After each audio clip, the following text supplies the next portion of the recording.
Déjà Ndiap dama lay vraiment remercier parce que da nga ma may opportunité ma yëkkati kàddu de soutien pour professeur Cheikh Oumar Diagne muy nit ku baax nag. nit ku baax vraiment nit ki moom diggante bu ngeen séqee rek da ngay fàttaliku toujours taxawaay bu mu am ci yow. La dernière fois que j'ai été agressée par un commandant de police bi ñuy def conférence de presse il est venu il est resté du début à la fin à mes côtés. nekk koo xamante ne vraiment voilà il est très engagé borom xam-xam la donc maa ngi bokk métit bi ak moom di mastawu vraiment li ko dal bon quelque part sous le régime de Macky Sall moom arrestation emprisonnement d'opposants je crois que c'est une suite logique c'est quelque part même une récompense de l'engagement parce que ici il y a le délit de l'opposant il y a le délit de l'adversaire qui est instauré depuis 2012 képp ku d'accordul ak ñoom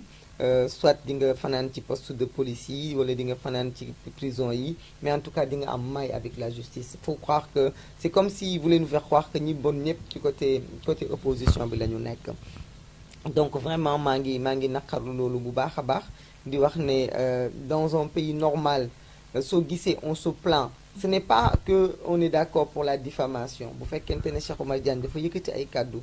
yu mu teg ci kaw Djibril War am sañ-sañu porter plainte foog naa ni yoon war na mën a def liggéeyam mais jàpp naa ni entre deux citoyens yu jotee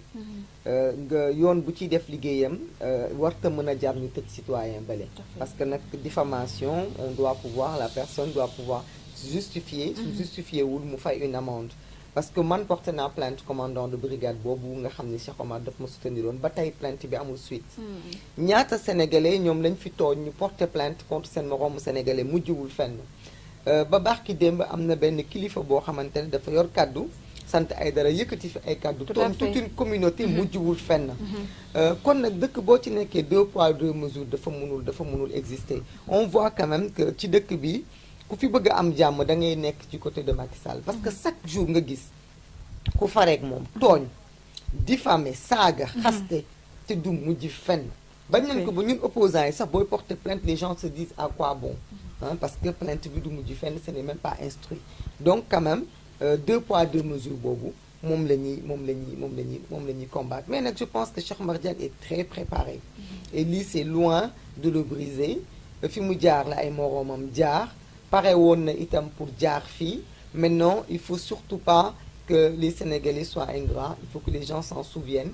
il faut que les gens comprennent que quelque part li mu dund nii bokk li ko tax a dund malgré que li ma la wax man diffamation d'accord ma ci parce que man moom dama d'accord ni dans la vie on doit pouvoir combattre les uns contre les autres sans pour autant ñu am benn ligne bu ñu franchir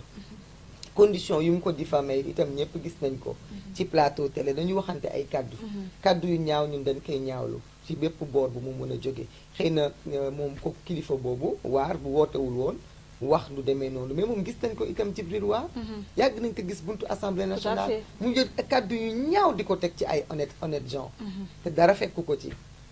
mais Cheikh Oumar Diagne son délit c'est un opposant c'est un adversaire du régime il a des ambitions il a le courage de ses idées et dañ koy ñaanal rek yàlla génnee ko ci xat-xat yi mu nekk nii et puis itam mu dund ko ak jàmm mais xam naa ni il est assez fort. Au-delà de Cheikh Oumar Diagne est-ce que nekkul c'est juste le mouvement ànd sàmm jikko yi nga xam ne mun nañu wax ne dafa am benn combat boo xam ne ñu ngi koy mener et c'est assez sensible mu nekk li nga xam ne mooy xeex lépp loo xam ne nekk na borom ñaari tur yi ñoom leen bëgg a noppiloo. waaw loolu moom c'est fort possible parce que xam nga nag ànd sàmm jikko yi seen adversaire du lobby yi kese seeni adversaire itam dañ leen a am ci biir askanu Sénégal parce que jikko yi tamit dafa rafetul bu ñu waxantee dëgg suñuy jikko mu ci bare jekkul nit ñi nag mën nañu lu ne nangu nañu lu ne mais nanguwuñu ku leen woon seeni ayib ak seen ay manquement donc surtout sénégalais mu mel noonu je pense que c'est l'être humain lui-même qui est comme ça. En général on aime bien les gens yi porter yenn combat yi mais bu ñu demee ba di làqati suñu biir rek nit ñi ci seen biir toujours dafa am loo xam dañ koy bëgg nëppalante donc seen combat c'est un combat noble bu dul yomb mais foog naa ñoom itam mesurer nañu l'ampleur de cet engagement parce que li ñuy def itam ñoom la war parce que xam nga li ma la wax rek réew boo ci nekkee ku ne da ngay bay sa waar ñun dañoo jàpp ni suñu waar dañ koy bay ci yoonu politique ak citoyenneté am ñoo xam ne dañu jàpp ni seen waar dañ ko bëgg a bàyyi ci mbiru diine ak jikko lépp rek ci penc mi la lépp ci penc mi la de temps en temps nag ñu bokk ay combat ce n'est pas parce que dañoo nekk jàpp ma ni ànd sàmm jikkoy opposition la ñu parce que dama jàpp ni rek des fois ñu am combat yoo xam ne mun nañ ko partager ak opposition yi surtout bu dee dañoo bëgg a voter lu ay loi yoo xam ne majorité bi d'accord ci xëy na loolu moo tax de temps en temps ñuy am ay connivence mais nag li ma wax rek di leen encourager ku nekk itam da ngay mesurer sa engagement mesurer say propos itam parce que njàpp itam dëkk bi fi ñu toll nii mu ngi dem dans tous les sens mu ngi dem dans tous les sens ñu man de vraiment su ma yar mayuma sax yenn émission yi yenn nit ñi ma leen di seetaan waaw parce que yarewuñu ma ko judduwuma ci màgguma ci war nañu mën a vraiment di waxante ay dëgg mais di ko laal itam ci yar ak teggin parce que loolu rek moom moo mën a jëriñ nit ñi waaw parce que wax moom bu ci teggin génnee rek dootul bare njëriñ. Le cas capitaine Touré aussi on en parle Maïmouna mu mel ni comme de l'acharnement radié ñu bëri jàpp ne dañ ko accusé injustement génne li nga xam ne mooy ay PV dossier d'enquête sur l'affaire Adji Sarr Ousmane Sonko finalement mu nekk civil comme man ak yow ñu embauché ko woon fayene si liyaayam mais finalement gis nga sortie bi nga xam ne kii def na ko Guirassy di xam ne état bu Sénégal moo def si moom pression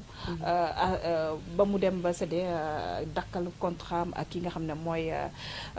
capitaine Touré au moment où le président de la République Macky Sall muy amal politique bu am solo par rapport ak li nga xam ne mooy xëy ndaw yi est-ce logique? non amul logique te bon aussi njàpp nga may ma préciser foofu tam benn affaire parce que on parle de bon capitaine Touré engagement am sa posture c'est une posture patriote c'est une posture qu'on salue parce que quand même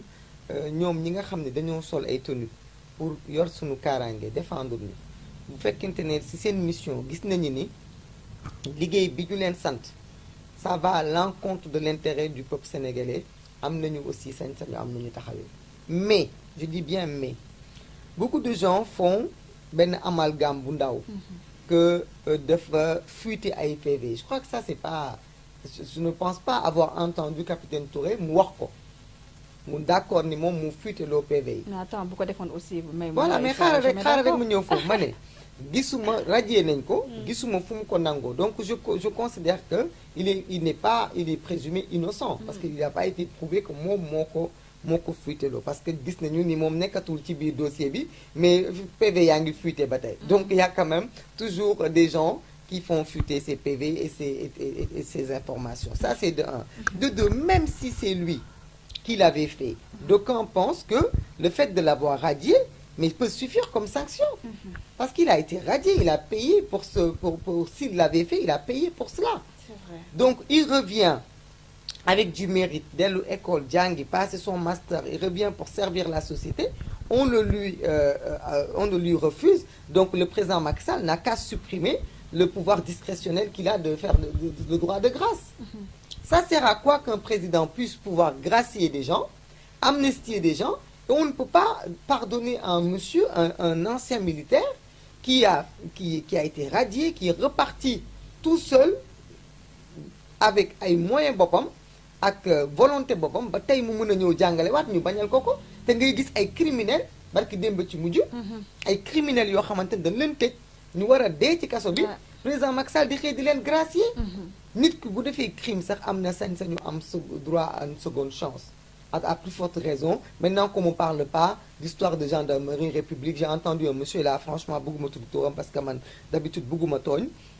surtout ci weeru koor lañ nekk ni dogooguma mais je dis tout simplement mag itam da nga war a bañal sa bopp yenn yi te gis nga Sénégal li mu gën a bañ mooy ko soxor ñun jikko yëpp am nañ ko ba mu des soxor te yenn ni acharnement la soxor la parce que kooku moom kii mënoon na nekk doomam ñu jox ko sa deuxième chance muy jàngale ñu may wax naan xale yi dañ leen war a woon ay valeur ban contre valeur moo gën a bon sàcc ak fen mais gis nga communiqué bi nga xam ne ministère bi yow wàllum jàngale bu kaw bi